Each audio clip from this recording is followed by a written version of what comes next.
முன்பு எப்போதையும் விட பிரதோஷ காலங்களில் மட்டும் ஏன் சிவன் கோவிலில் மக்கள் கூட்டம் அதிகமாக இருக்குது? பிரதோஷ கால பூஜைகளில் கலந்துக்கிறதுனால என்னென்ன நன்மைகள்? ஏன் கலந்துக்கணும்? அப்படி கலந்துக்கிட்டால் எந்த நேரத்தில் கலந்துக்கணும்? எல்லாத்தையும் இந்த பதிவின் மூலமாக பார்ப்போம். பிரதோஷம்னா என்னன்னு தெரிஞ்சுக்கலாம். தேவர்களும் அசுரர்களும் தங்களுக்கு சாகாவரம் கிடைக்க வேண்டும் அப்படின்னு நினச்சாங்க. ஆனால் தேவர்களுக்கு மட்டுமே அது கிடைக்கணும் அப்படின்னு அவங்க நினச்சி மந்தார மலையை மத்தாவும் வாசுகி பாம்பை கயிறாவும் வச்சு அவங்க பார்க்கடலை கடைஞ்சு அமுதம் எடுக்கணும்னு முடிவு பண்ணாங்க. ஆனால் தங்களுடைய சக்திக்கு உட்பட்டு தாங்கள் மட்டும் அமிர்தம் அப்படி எடுக்க முடியாதுன்னு தெரிஞ்சதால் அசுரர்களையும் உதவிக்கு கூப்பிடுறாங்க. ஒரு பக்கம் தேவர்களும் ஒரு பக்கம் அசுரர்களும் வாசுகி பாம்பை பிடிச்சி மந்தார மலையை மத்தா வச்சு கடையும் போது அந்த மத்து ஒரு பக்கம் சாயுது. அது சாயாமல் பார்த்துக்கிறதுக்கு மகாவிஷ்ணு கூர்ம அவதாரம் எடுத்து மத்தை தாங்கி பிடிக்கிறாரு. வருஷக்கணக்காக இந்த பாம்பை வச்சு அவங்க கயிறு மாதிரி இழுக்கிறதுனால வலி தாங்க முடியாத வாசுகி பாம்பு ஒரு அதிகப்படியான விஷத்தன்மையை கக்குது. அதை தான் ஆழகால விஷம்னு சொல்கிறாங்க. அந்த விஷத்தை சிவபெருமான் உட்கொண்டுட்டார். ஏன்னா அது தேவர்களையும் பாதிக்கக்கூடாது, அசுரர்களையும் பாதிக்கக்கூடாது, இந்த உலகத்தில் வாழும் உயிர்களையும் அது பாதிச்சிடக்கூடாதுன்னு எம்பெருமான் அதை உண்டுட்டார். அதனாலேயே அவரை நீலகண்டன்னு சொல்கிறாங்க. அவர் இப்படி அந்த ஆழகால விஷத்தை உண்ட அந்த நேரத்தை தான் பிரதோஷம் அப்படின்னு சொல்கிறாங்க. இது ஒரு சனிக்கிழமை நடந்தது.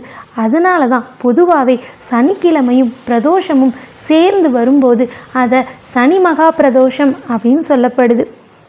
இது எப்போ வரும்னு கேட்டிங்கன்னா ஒவ்வொரு மாதமும் அமாவாசைக்கு அப்புறம் வர 13வது நாள், அதாவது திரியோதசி அப்படின்னு சொல்கிறாங்க. அப்படி இல்லைன்னா பௌர்ணமிக்கு அப்புறம் வரும். அந்த நாளை தான் பிரதோஷம்னு கொண்டாடுறோம். இந்த பிரதோஷ நேரத்தில் எம்பெருமானை நாம் வணங்கணுன்னா உலகத்தை காப்பதற்காக அவர் விஷம் அருந்தியவர் ஆதலால் தன்னையும் இந்த உலகத்தில் இருக்க ஜீவனாக அவர் காப்பாற்றுவார் அப்படின்ற நம்பிக்கை தான். அதனால தான் பிரதோஷ நேரத்தில் எம்பெருமானை வணங்குறதுக்கு கோவிலில் அவ்வளவு கூட்டம் கூடுது. பிரதோஷ தினத்தன்று சிவன் கோவிலில் நடக்கும் சிவ வழிபாட்டில் நாம் கலந்துக்கிட்டு நந்தியம்பெருமானுக்கு அருகம்புல் மாலை வாங்கி சாத்தினோம் அப்படின்னா தொழிலில் விருத்தி, பதவி உயர்வு, செல்வம் பெருகும், இந்த மாதிரி எண்ணற்ற பலன்களை நாம் அடையலாம். முக்கியமாக பிரதோஷத்தன்னைக்கு செய்யக்கூடாத ஒரே ஒரு விஷயம், சிவனுக்கும் நந்திக்கும் நடுவில் நின்று நாம் பிரதோஷ வழிபாடை செய்யவே கூடாது.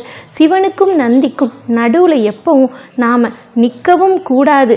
எப்போவுமே இந்த வழிபாடு எப்படி பண்ணணும்னா, அந்த பூஜையில் கலந்துக்கிட்டு இறைவனை தீபதூப ஆராதனைகளை மனசார பார்த்துட்டு நந்தியம்பெருமானுடைய கொம்புகளுக்கு இடையில் நாம் சிவனை தரிசிக்கணும். அங்கே எப்பவும் பிரதோஷ நாளன்று சிவபெருமான் நர்த்தனம், அதாவது நடனம் ஆடுவார் அப்படின்றது ஐதீகம். பிரதோஷ கால பூஜையில் கலந்துக்கிறவங்க சிவ பூஜைக்கு பால், தயிர், எண்ணெய், தேன் எது வேணாலும் அவங்களால முடிஞ்சதை அந்த பூஜை பொருளாக வாங்கி கொடுக்கலாம். அன்றைய தினத்தில் தேவர்கள், முனிவர்கள், சித்தர்கள்னு எல்லோரும் வந்து அந்த சிவ தரிசனத்தை காண்பதற்கு கோவிலில் கூடுவாங்க அப்படின்றது இறைவன் வாக்கு. அப்படி கூடுற அவங்க மத்தியில் நாம் இறைவனை மனமுருகி பிரார்த்திக்கிறத அவங்க பார்த்தாங்கன்னா நம்மளுடைய கவலைகள், கஷ்டங்கள் எல்லாத்தையும் அவங்களுடைய கடைக்கண் பார்வைப்பட்டே தீந்துரும். அதனால் பிரதோஷத்தன்னைக்கு முடிஞ்ச அளவு கோவிலில் போய் வழிபட முயற்சி பண்ணுங்கள். முடியாதவங்க பிரதோஷ தினத்தில், பிரதோஷ நேரத்தில் அந்த 4:30லேருந்து 6 மணி வரைக்கும் மாலை நேரத்தில் வீட்டில் விளக்கு வச்சு உங்களுக்கு என்ன சிவ பாடல் தெரியுமோ அதை பாடி உள்ளன்போட இறைவனை வணங்குங்க. முக்கியமாக பிரதோஷத்தன்னைக்கு சிவபெருமானுக்குரிய சிவபுராணம் பாடுங்க. கோளாறு பதிகம்னு ஒன்று இருக்குது, அதையும் பாடுங்க. நந்தியம்பெருமானுக்குரிய சோஸ்திரத்தை சொல்லுங்க. இது எல்லாத்தையும் சொல்லி நீங்கள் வழிபடும்போது எம்பெருமான் உங்கள் கூடவே இருந்து அனைத்து துன்பங்களையும் நீக்கி வாழ்வில் இன்பங்கள் பொங்க அருள் புரிவார். ஓம் நமச்சிவாய.